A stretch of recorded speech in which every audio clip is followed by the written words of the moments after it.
wala na tayong alam kung saan tayo lalapit.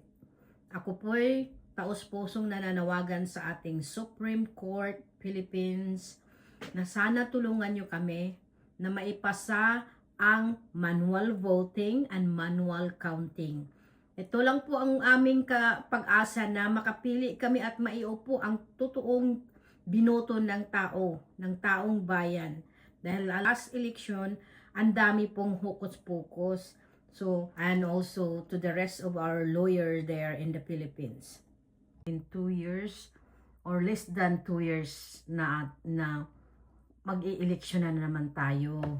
Lagi ko itong pinapanawagan sa wall ko na sana kumilos na yung mga abogado natin dyan sa Pilipinas, yung para sa bayan, yung para sa katotohanan, walang hidden agenda. Yung mga lawyers natin sa Pilipinas, ayusin na nila yung COMELEC na yan. Kasi hanggang gusto namin manual counting and manual voting. Bakit? Alam mo kung bakit? Bakit kamo? Dahil sobrang talamak ang dayaan last election. At hindi lang yan, pati si George Garcia nagpaupo ng hindi binoto ng bayan. Ewan ko kung saang bersikulo niya kinuha yan, na pinaupo nga niya yan si Abante na hindi yan nanalo. Paano nangyari yun? Ano naman yung Duterte Youth? Ilan ang buto noon? Ang laki-laki. Pero sinong pinaupo ni Garcia? Pinahinanapan ng butas na para hindi maupo. Katarungan ba yun? Walang katarungan yun. Maling-mali yun. Galit na galit kami. Dahil yung mga tao na binuto ng tao, pinagtatanggal. Mga jutang ginimis nila. Kaya please lang po. Wala na kaming trust dyan sa COMELEC, sa machine na gagamitin nila na Euro or Smart Magic. Wala na kaming trust dyan. So otherwise, paulit-ulit tayong gagawin ng mga ito at paulit-ulit din tayong magpaupo ng mga kawatan, ng mga hindi binuto ng tao, ng mga magnanakaw. Kaya gising na Pilipinas. What happened?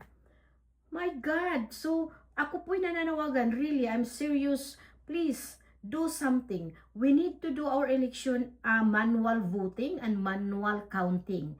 In that case, makontrol natin kung mayroon mang daya, hindi yan basta-basta kasi both party, nandyan yan sila.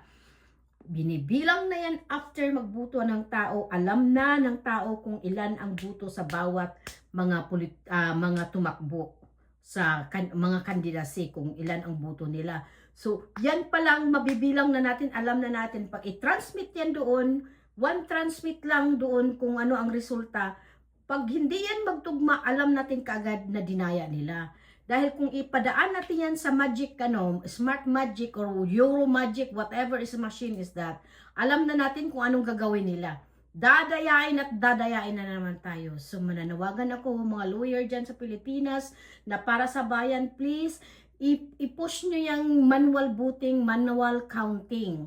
Yun ang gusto namin dahil palagi na lang tayong lulukuhin ng mga jejimon, mga mandadaya, dinadaan sa malita at dinadaya na ang ating mga buto. So, kinuha ninyo na ang karapatan naming bumili ng tama na tao. So, please, this is very serious, especially now na napaligiran tayo ng mga jejimon. So, we need to take it seriously. Alright? So, God bless everyone. At ipagdasal natin na makarating ito sa mga taong tutulong sa atin. Okay? Sa ating mga judges dyan, sa Supreme Court. Please, tulungan niyo po kami. Bye-bye.